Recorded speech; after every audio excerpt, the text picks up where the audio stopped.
Hi everyone, Forrest here with Honey Pots, Zone 5, and it is the end of December. We've came through Christmas, fa-la-la-la-lying all the way. We had a great time, and I hope you did too, and I hope we're all going to have a wonderful, healthy, prosperous, happy new year. I know I'm going to try my hardest to do that. Today, I wanted to talk to you about eggs, particularly egg shells. I wanted to talk to you about what is in them, what I use them on, what I don't use them on, how I prepare them, and how to use them. First off, what's in them?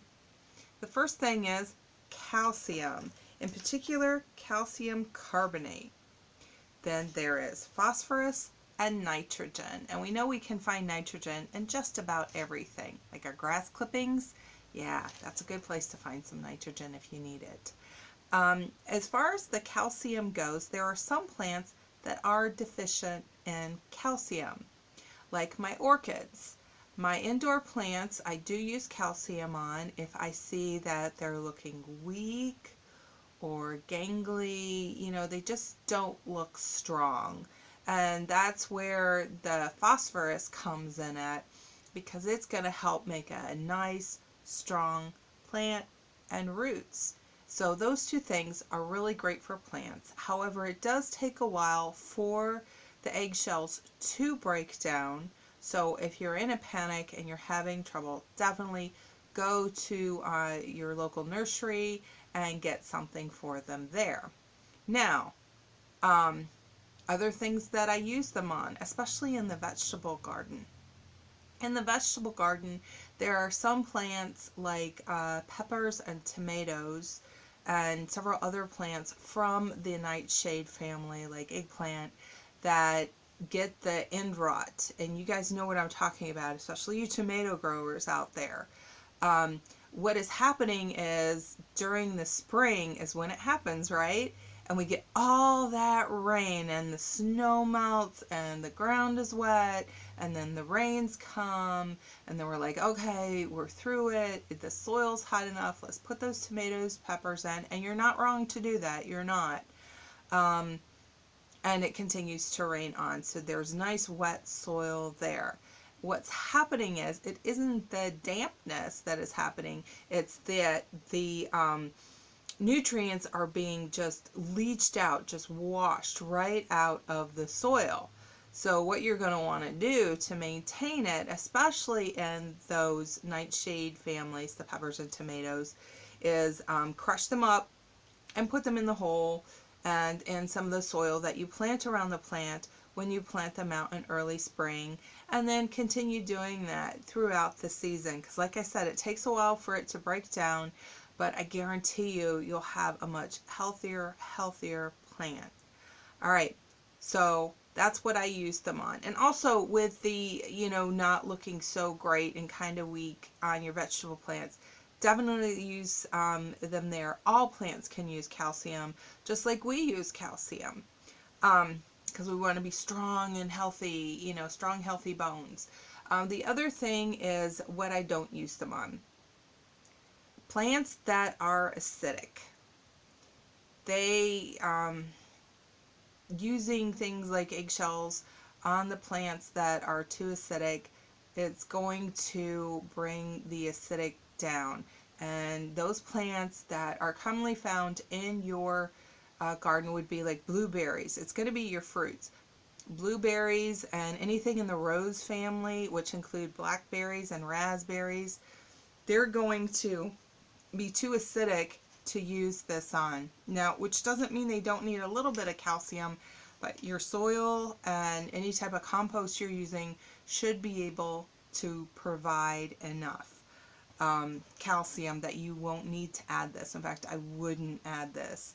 I would use like coffee grounds or pine needles, pine cones, and I'll get into that later in a video. This spring we'll go over how to acidify that ground for your blueberries and your raspberries, but definitely get a soil check, and I'll go into that too with you guys. All right, the other thing I wanted to do is how I prepare them. This is an old, it's kind of like a magic bullet thing, but it's kind of a generic brand. I found it on a clearance shelf, and I did use it in the kitchen for a while, and that's why I have to use my plastic, my wax covering on it, so the dust won't go flying out. I had a tab on it, and I pulled it off to wash under it, so I didn't get bacteria and stuff under there, and the tab was not supposed to come off. So it would get out like all gross under there, so I broke it immediately after the first use. But the wax paper helps, and having that instead of like a coffee grinder. But if you don't have a grinder or, you know, something like that that you can use for your eggshells just for the purpose of your gardening stuff, I'll grind up other things in there too for my garden only, not, I won't use it again in the kitchen for us. You can crush these. I've used a rolling pin, I've used a meat tenderizer, just put them in a paper bag and just pound them or roll them to death. And then I have like the Tupperware containers. This says eggshells on it. And you can see it's pretty fine. It's not amazingly, it's not like dust. You can hear it. But those are my eggshells. And I'll just go through and dust these on my plants, just like pinch dust, especially in like my indoor plants. You don't want to overdo it. You'd rather be a little bit under and have to reapply than to burn your plants. Okay, so the next thing is, oh, I missed my notes here. That's how I prepare them. Okay, and then how I use them up is going to be around those plants, like I told you. I can also put them in my compost bin. I do that in my compost bin a lot. And that's a good idea because the worms, they eat up sharp, coarse, like sand and the eggshells that are in the soil. It helps their digestion. And worms are like so good for your soil. I mean, super, super good for your soil. If you go out and you see a lot of worms in your soil, that means you have healthy soil. If you see a lot of worms in your compost bin, that means you have healthy compost. You're going to want those worms. And they let off their castings in there, which just makes that soil so much better. So become friends with worms, okay? And feed them some eggshells. They'll like that. The other thing I wanted to talk to you about are slugs. There is a rumor going around there that slugs don't like eggshells, that you put a ring of crunchy eggshells around it and it cuts their skin and they don't like the way it feels. Well, that isn't true. They've done a study. I forgot what university did the study, but they did a study on it, and the slugs just cruised right over those eggs. In fact, some of the membrane in the eggs attracted the slugs. So the slugs were attracted to it, and the plants that had more eggshells around them had more slugs attracted to them. So don't even think about that. And don't think that because you're going to put eggshells in your soil and stuff, that you need to, that it's going to attract slugs. Another thing I forgot to tell you about preparing the eggs. When I get them, I wash the outside of the egg, and then I put them in the carton. I wash the carton too. Birds do carry salmonella, and it's usually on the outside of the egg. But, I mean, the farmers and producers of eggs, I mean, they're so very cautious. No one wants to cause someone else to get sick. You know, they're not out there to do that. But just to err on the side of caution, I do wash them up in some warm soapy water. Bida bada boom, I'm done. And then when I crack the eggs, if I don't boil them first, if I crack them to make like scrambled eggs and stuff or put them in a batter, I'll then go over and rinse them with hot water. And then if I'm not happy with that and I'm not putting them on the compost bin, your compost should be getting hot enough in it that it's going to decompose any type of bacteria that's in that soil, like salmonella, and it will get rid of it for you. But you can throw them in the oven. Your house might become, it kind of smells like popcorn when you cook them. I do them at like 160 for like 10 minutes. If you cook them too long, they get kind of brittle. But, and that would be it. I'm really not like going, oh my God, salmonella. The odds of you getting it are really low, and you're not like just eating the whole egg. I know a lot of people who feed them to their pets and chickens and stuff, and they're fine. Another thing is that some people will use these.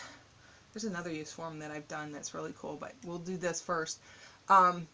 For like children to start seeds in them. They'll put a little hole in the bottom and start the seeds, and then put them out in the garden. Like I said, this does not decompose very quickly. So you're going to wind up with a choked out plant. So what I would do would be, I mean, it's really cool and it's really fun for the kids to do, is when they put them out, tell them to crack their eggs, just squish them up around that plant so the roots can stretch out. So, yeah, can you tell I was a homeschooling mom? So is to do that. And I've also used them when I could crack them.